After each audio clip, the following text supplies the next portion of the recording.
உலகமே கண்மண். கர்நாடகாவின் மறைந்திருக்கக்கூடிய முத்து அப்சரகொண்டா நீர்வீழ்ச்சியை பற்றி பார்க்கலாமா வாங்க. கட்டுக்கடங்காமல் அலைபாயும் மனது கூட நீர்வீழ்ச்சியை பார்க்கும்போது அதனைப் போலவே மனம் ஒருமுகப்பட்டு நீர்வீழ்ச்சியின் சத்தத்திலையும் அழகிலையும் ஒன்றி போயிருக்கு. அதிலையும் குளித்து ஆட்டம் போடும் நீர்வீழ்ச்சியாக இருந்தால் சந்தோஷத்திற்கு எல்லையே இருக்காது. அந்த வகையில் பார்த்து ரசிப்பதோடு குளித்து அனுபவிக்கும் அப்சரகொண்டா நீர்வீழ்ச்சி குறித்து நாம் இன்றைக்கு பார்க்கலாம். கர்நாடகாவின் உத்தரகன்னடா மாவட்டத்தில் பார்த்தீங்கன்னா அப்சரகொண்டா நீர்வீழ்ச்சி இருக்கிறதா. இந்த நீர்வீழ்ச்சி பார்த்தீங்கன்னா கொன்னாவரிலிருந்து 7 கிலோமீட்டர் தொலைவில் பார்த்தீங்கன்னா முருடேஸ்வராவிற்கு அருகில் அமைந்துள்ளது. அழகிய சுற்றுலா தலங்களில் அப்சரகொண்டா நீர்வீழ்ச்சி முக்கிய இடத்தை பெற்றுள்ளது.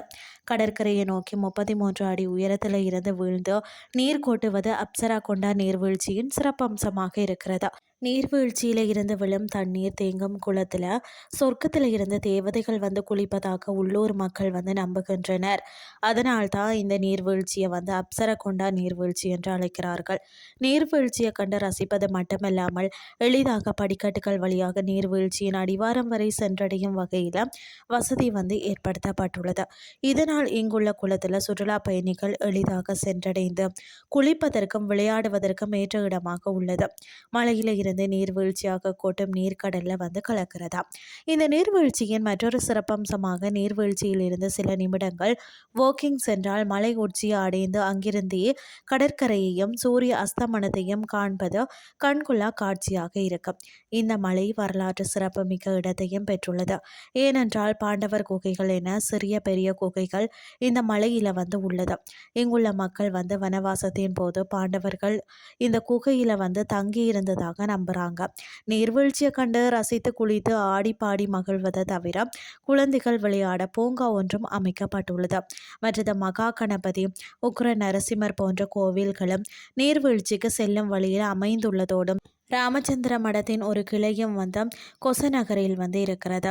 அதாவது அப்சரகொண்டா நீர்வீழ்ச்சிக்கு விமானத்தில் செல்பவர்கள் முதல்ல பார்த்தீங்கன்னா மங்களூர் சர்வதேச விமான நிலையம் சென்று அங்கிருந்து பார்த்தீங்கன்னா கொன்னாவருக்கு 165 கிலோமீட்டர் பயணம் செய்யணும். அங்கிருந்து குறிப்பிட்ட நேரத்தில் வரக்கூடிய பேருந்துல பயணித்தாலே அப்சரகொண்டா நீர்வீழ்ச்சியை அடையலாம். ரயிலில் பயணம் செய்கிறவங்க பார்த்தீங்கன்னா கொன்னாவர் ரயில் நிலையத்தில் இறங்க வேண்டும். பஸ், டாக்ஸி அல்லது ஆட்டோ ரயில் நிலையத்தில் இருந்து 7 கிலோமீட்டர் பயணம் செய்தாலே அற்புதமான அப்சரகொண்டா நீர்வீழ்ச்சியை அடையலாம். சுற்றுலாவுக்கான ஒரு அற்புதமான மற்றது அமைதியான இடத்தை கண்டறிஞ்சிருக்கீங்க.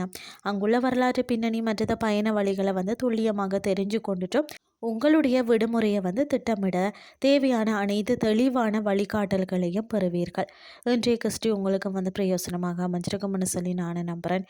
இதே மாதிரி மற்றொரு கிறிஸ்டியின் வேலை உங்களை சந்திக்கிறேன். நன்றி.